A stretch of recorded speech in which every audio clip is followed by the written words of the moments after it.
এই বিল্ডিং এর ইনচার্জ সবসময় যে পানি পড়ে নিচে যারা থাকে তারা অবশ্যই ওই আওয়াজটা সবসময় শুনে কিরকম, কিন্তু কালকে মাগরিবের উপর থেকে সেটা ব্যতিক্রম ছিল। আপনার সাধারণত কঙ্কর টাইপের কঙ্কর বালি যখন উপর থেকে ফেলে দেওয়া হয়, এগুলো কোনো কিছুর সাথে বাড়ি গিয়ে যখন নিচে নামে এটার একটা আলাদা আওয়াজ থাকে, ঠিক ওইরকম একটা আওয়াজ। তখন আমার সন্দেহ হলো কি বাইরে দিয়ে কোনো কেউ চুরি করার জন্য কোনো প্ল্যান করতে গেছে না, ওয়াল ভাঙতে গেছে। তখন আমি পার্শ্ববর্তী দুইটা বিল্ডিং এ ছাদে গেলাম, গিয়ে টস মেরে দেখলাম যে বাইরে দিয়ে কোনো সমস্যা নেই। তখন আমার ধারণা হলো এটা বাথরুম হতে পারে, কারণ অনেকের বাসায় বিড়াল পালে, কবুতর পালে, যখন পায়খানা টাখানা আছে এগুলো কোনো কমেন্টের ভিতর দিয়ে ফেলে দিচ্ছি কিনা। তো এটা তো সাধারণত নিচে গিয়ে কিন্তু আমার পাইপ ফেটেও গেছে, পানি পড়তেছে। তখন আমি চিন্তা করলাম যে এগুলো কেউ ফেলতেছে, আমি যে নিষেধ করি। তখন আমি এখানে আসলাম। তো এমনিও তাদের একটা পারিবারিক সমস্যা ছিল, তাদের পারিবারিক সদস্য আছে। এই প্রথমে আপনার 8 তারিখ সন্ধ্যা 6:17 দিকে ফুটেজ অনুযায়ী এই মহিলা 6 জন ছেলে রিসিভ করছে। উনি বলছে ওনার আত্মীয়। পরবর্তীতে ওর স্বামীকে আমি ফোন দিলাম যে আপনার কোনো ঘরে অনুষ্ঠান আছে কিনা, কোনো নাই। কেন?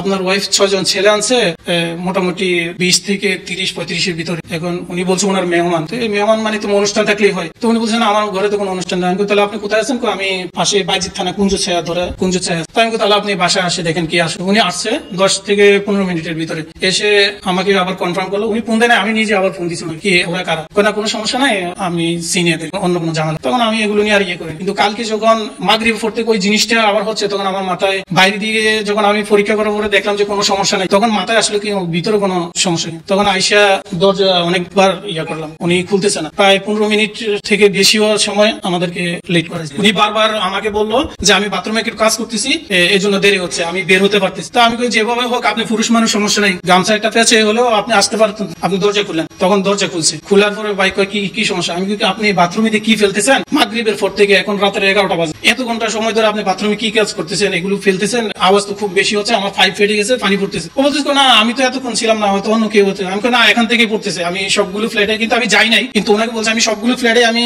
বলে আসছি না। আমার ধারণা ছিল আমি লিফটে দিয়ে এক ফ্লোর উঠে নিচের দিকে আস্তে আস্তে চেক করে যাবো, কিন্তু উনি দেখছি কথা একটু গরমিল বলতেছে। তখন আমি ফট করে আগে বাথরুমে, যেহেতু বলছিলাম বাথরুমে কাজ করে, তখন সন্ধ্যাবেলা আমি বাথরুমে ঢুকলাম। ঢুকে দিয়ে পুরো বাথরুমে আপনার কাপড় চোপড় ছড়ে ছিটিয়ে আছে। এরপর আপনার কমেডির ভিতরে একটা মগ দেওয়া, গোছলের মগ যেটা, সেটা দেওয়া। আমি মগটা সরালাম বলে দেখি 2টা টুকরো মাংস ওইটার ভিতরে ভাসতেছে। তাই বলছি ভাই মাংসগুলো কি কেন? তো উনি আবার আমাদের এই মাস শেষে বাসা ছেড়ে দেওয়ার কথা। তো উনি যে কোনো আমাকে বলছিল আমি যে কোনো মুহূর্তে চলে যাবো। আপনার বাসা ছেড়ে দিয়েছেন, আপনি যে কোনো মুহূর্তে সমস্যা। উনি লেবারও ঠিক করেছিল, সকালে লেবারও আসছিল আজকে সকালে। তখন ও বলতেছে আমি ফ্রিজ পরিষ্কার করতেছিলাম, কিছু মাংস ছিল আমি এখানে ফেলে দিচ্ছি, পানির সাথে চলে যাবে। তো আমি বলতেছি না, আপনি তো মাগরিবের পর থেকে আমি আওয়াজটা পাচ্ছি, এখন আপনি অন্য কোনো কিছু করতেছেন। পরবর্তীতে আমি কাপড় চোপড় গুলো সরালাম, সন্দেহগুলো দেখতেছি আপনার কিছু ব্লাডের চিহ্ন পাওয়া গেছে, আবার ছোট ছোট কিছু মাংসের টুকরো। তখন আমি বললাম এগুলো কি? তখন আমার মাথায় আসলো যে ওর ওয়াইফকে তো দেখতেছি না, শুধু ঘরে উনি। তো আমি বলছি আপনার ওয়াইফ কোথায়? কয় কালকে যে 40 লোকগুলো আসছিল পারিবারিক, ওদের সাথে ও চলে যায়। আমি না, ও তো আমার চোখের সামনে যাইতে দেখিনি। আপনি কি ওরা মেহমান যারা তারা নামার 2-3 মিনিট পর আপনি নামলেন না, আপনি ওদেরকে গাড়ি ঠিক করে দিলেন। যারা বাইকে আছে বাইকে চলে গেছে, বাইকে